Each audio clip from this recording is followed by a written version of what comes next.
You know that deep down feeling? The one where you think you could just vanish and nobody would even notice? Every single thing you think you know about finding love? Yeah, it's wrong. Especially if you've spent your whole life feeling like you're invisible. But what if one single night changes everything? What if being unwanted is exactly what makes the most powerful man in the city notice you? Keep watching. Because the story of Elara is about to change how you see yourself forever. This is the story of Elara, a girl who knew what it was like to be the ghost in the room. She walked through life in quiet corners, always convinced that unwanted was just her permanent setting, the background noise to everyone else's loud, amazing lives. We're going to step into her world tonight, the night she was just trying to do her job at a fancy party, totally unaware that one look from a certain millionaire was about to burn her quiet life to the ground.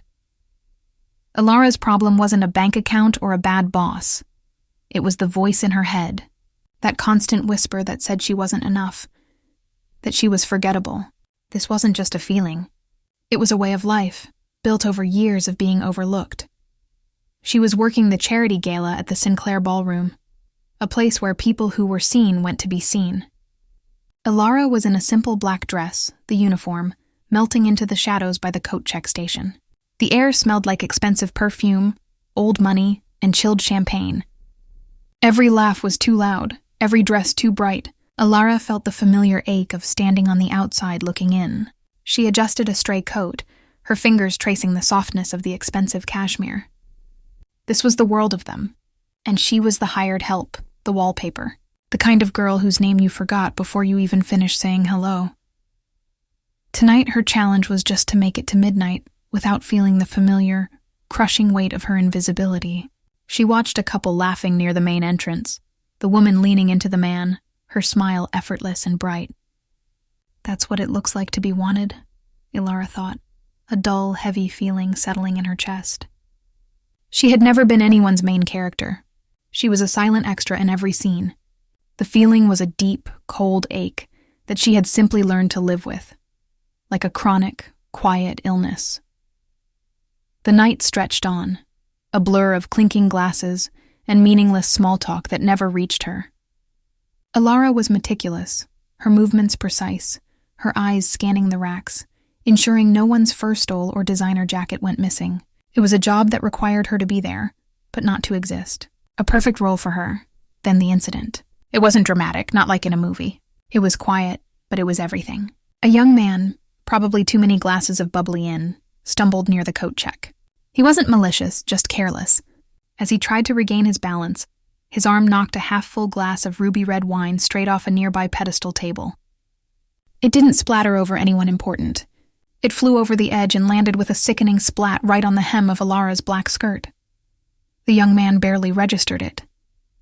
He mumbled a hurried, "Oops, sorry," and quickly moved away, pulled by a friend's hand, already forgetting the whole thing. Elara just stood there, a dark stain blossoming on the fine fabric. A few people glanced, then looked away, uninterested in the minor mess involving the hired staff. She felt the warmth of the wine soaking into the material, but it was the feeling of the moment that truly stung. The way he walked away without a second thought, the way no one even paused to ask if she was okay, it was the perfect little proof that she didn't matter. Her eyes stung, but she swallowed the lump in her throat. No tears. Tears would draw attention, and attention was the one thing she truly dreaded, especially when it was pity. She reached for a napkin from the desk, dabbing the spot uselessly. She just wanted the floor to open up and take her. It was in this moment, this tiny, humiliating moment of quiet grace, that he saw her. Elias Thorne was the kind of man who didn't just walk into a room. He arrived. He was standing across the crowded foyer, leaning against a pillar, a glass of water in his hand, not champagne. He was surrounded by two men who looked like bodyguards and a woman who looked like an editor-in-chief, but he wasn't talking to any of them. He was watching Elara. He hadn't seen the spill. He had seen the aftermath. He had seen the young man walk away, the quick, dismissive glances from the crowd, and then he had seen Elara. He saw the flicker of pain in her eyes, quickly masked. He saw the way she handled the small disaster, not with anger, not with loud complaints, but with a quiet, powerful dignity. She didn't react like a victim. She reacted like someone who was simply used to cleaning up her own messes, physical or otherwise. While everyone else saw a stain on a waitress's dress, Elias Thorne saw a woman who refused to break, even when the world gave her every reason to. And that, right there, was the start of the obsession. Elias dismissed his entourage with a subtle wave of his hand. His steps were slow, deliberate, cutting through the noise. When he reached the coat check, he didn't look at the stain. He looked straight into Elara's eyes, the color of burnt caramel.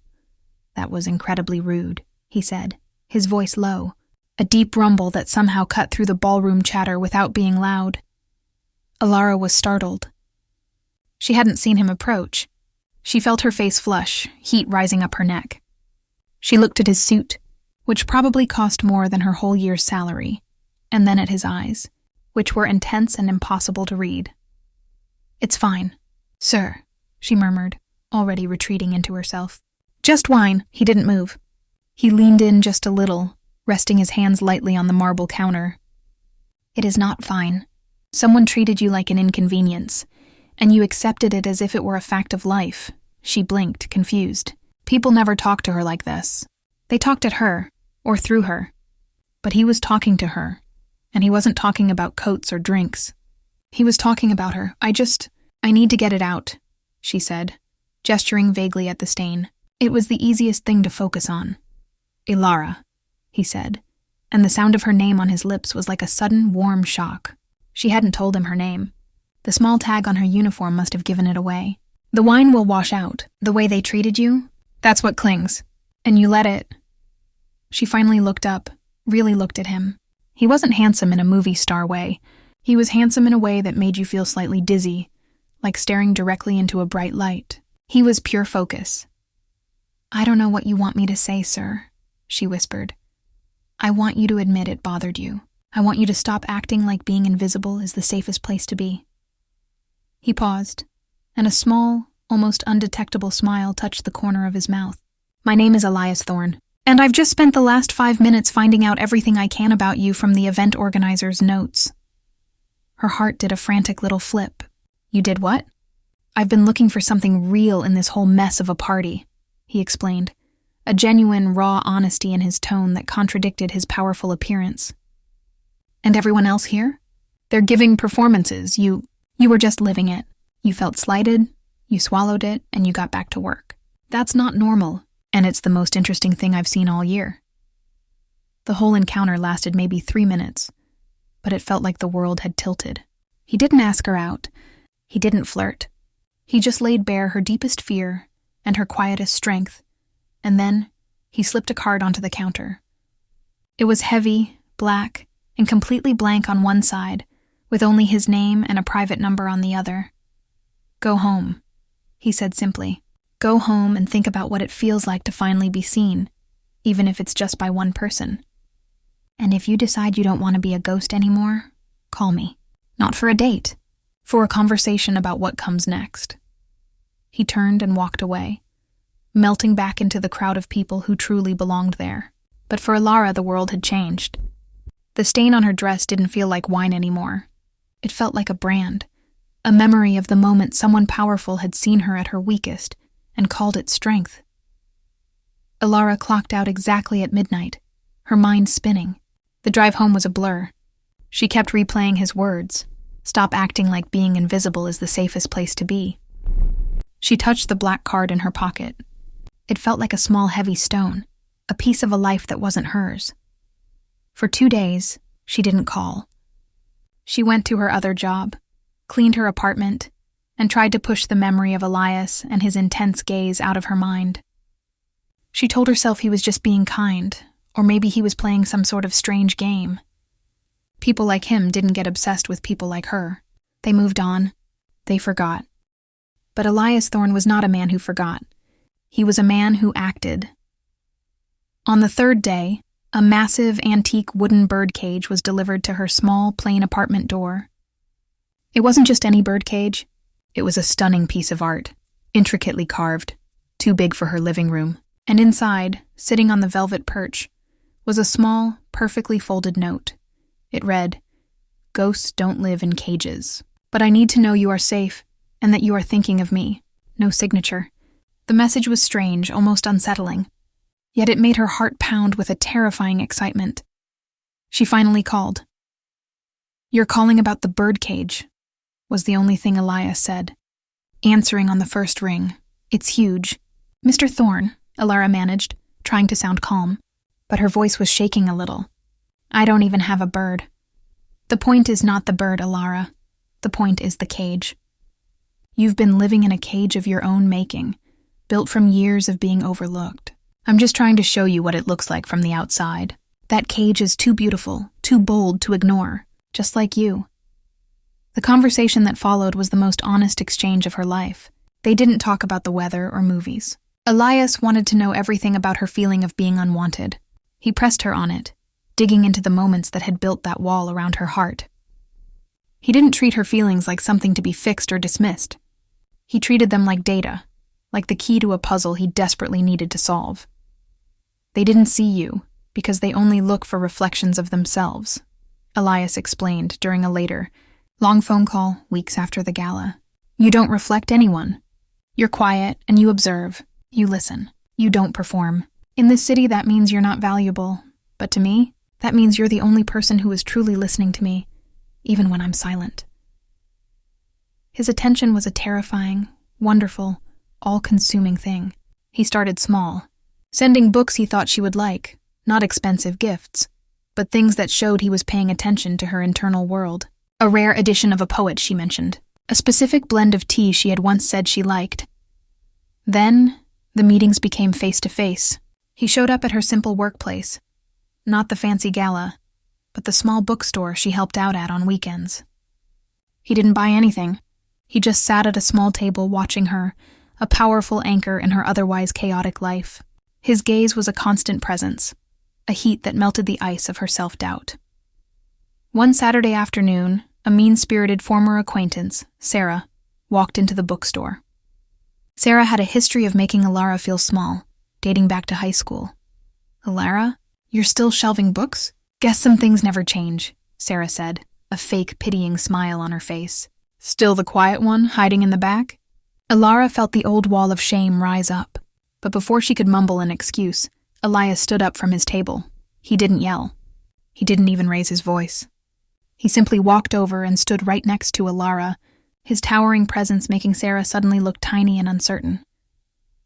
"I believe you were just speaking to the woman I'm going to marry," Elias said, his voice flat, emotionless but carrying the unmistakable weight of power. "I can assure you she is not hiding. She is simply choosing who she allows to see her, and you clearly did not make the cut." Sarah's face went white. She stammered an apology and fled the store as if the floor were on fire. Elara stood rigid, her breath caught in her throat. She looked at Elias, her eyes wide with shock. "Mary. Elias, what are you talking about?" He reached out and gently brushed a loose strand of hair from her face. His touch was electric, possessive, and yet surprisingly tender. "I'm talking about obsession, Elara," he said, his eyes drilling into hers. "You think you're unwanted? I'm telling you that you are now the single most wanted person on this planet. I saw your quiet strength. I saw your dignity, and I have spent every waking hour since that night at the gala consumed by the need to make you realize that the girl who was a ghost is the most real thing I have ever encountered. I don't just want you, Elara. I require you. I don't do things by halves. I'm building a future around you, and there is no room for people who made you feel small. I will eliminate every whisper of doubt, every shadow of a person who made you feel unwanted." He wasn't proposing a casual relationship. He was stating a fact of his new existence. His obsession wasn't creepy in a dark alleyway. It was overwhelming in a total, focused, powerful way. It was the complete, undeniable focus of a man who had everything, finally finding the one thing he couldn't live without. He took her hand, his thumb tracing the back of her palm. "You're used to being ignored. I will make sure that for the rest of your life, you are the absolute center of my universe. The unwanted girl is now my everything. Say you'll try, Elara. Say you'll let me love the ghost out of you." The journey from there was a whirlwind of self-discovery and Elias's relentless, calculated pursuit. He didn't shower her with diamonds. He showered her with experiences that forced her to confront her fear of being seen. He took her to tiny, hole-in-the-wall restaurants where they could talk for hours, and then to grand international events where she had to stand by his side, the focus of hundreds of eyes. He taught her that the attention wasn't scary when it came from a place of genuine, unwavering adoration. He had seen the real her, the quiet, strong heart, and he was absolutely, profoundly obsessed with that truth. Every day was a battle against her old voice, the one that whispered unwanted. But every day, Elias was there, his own voice a loud, steady counterpoint. Wanted, necessary, beautiful. He bought the building that housed the snobby girl's office and then sold it again, just to prove a point about who held the real power. He didn't brag about his money, but he used his influence like a shield, protecting Elara from the small cruelties of the world. He was doing things that were maybe a little crazy, a little too much, but always with the clear intention of proving to Elara that she was, finally, desired. The obsession was not a passing fancy. It was a fundamental shift in the landscape of his life. He found joy in watching her discover her own value. He took her to the biggest charity gala of the year, back to the Sinclair ballroom. But this time, she wasn't wearing a uniform. She was wearing a stunning dress he had commissioned, a dress that shimmered with quiet confidence. They stood near the spot where the wine had spilled. The young man who had caused the incident passed by, not recognizing her. But this time, Elara didn't feel hurt or invisible. She felt solid. She felt anchored. Because she knew, without a doubt, that the most important eyes in the room, the ones that held all the power and influence, were solely and completely on her. She looked up at Elias, and she didn't see the controlling, slightly dangerous millionaire. She saw the man who had seen her broken and called her whole. His eyes were not just intense. They were full of a love so deep and singular that it bordered on reverence. This was his obsession, and for the first time in her life, she realized that this fierce, focused, all-consuming want was exactly what she needed to finally believe in herself. The girl who was unwanted all her life had become the only woman the millionaire could ever see, and she started to want him back, with a quiet ferocity that matched his own. Her life wasn't quiet anymore. It was a beautiful, powerful storm, and she was finally ready to stand in the center of it. Tea happened 6 months after the birdcage arrived. Elias took Elara back to the bookstore, the place where he had stood up for her. It was late and the store was closed. He had bought it. He simply handed her the keys. "It's yours. Run it, change it, burn it down. But you own it. You will never again have to work a job that requires you to disappear." He then got down on one knee, not with a diamond the size of a pigeon egg, but with a simple engraved silver ring. "Elara, I'm not asking you to make me happy. I'm asking you to make me complete. I will be obsessed with you until my last breath. Will you finally allow yourself to be absolutely, perfectly wanted by me forever?" And for the first time, Elara's answer wasn't a whisper. It was a clear, strong yes. She had finally accepted the fact that her value wasn't up for debate, not when the most powerful man she knew had based his entire future on her worth. Elara finally understood. Her quiet strength wasn't a flaw. It was a magnet. Her ability to observe and listen wasn't a sign of weakness. It was a depth that no one else in Elias's superficial world possessed. The girl who was a ghost finally found the one person whose focus was so intense, so absolute, that it made her feel more real than she ever had before. She went from being the forgotten girl at the coat check to the absolute single obsession of a millionaire. And all it took was one single quiet moment of dignity that showed him exactly who she was. Hit subscribe to hear the next soul-touching story.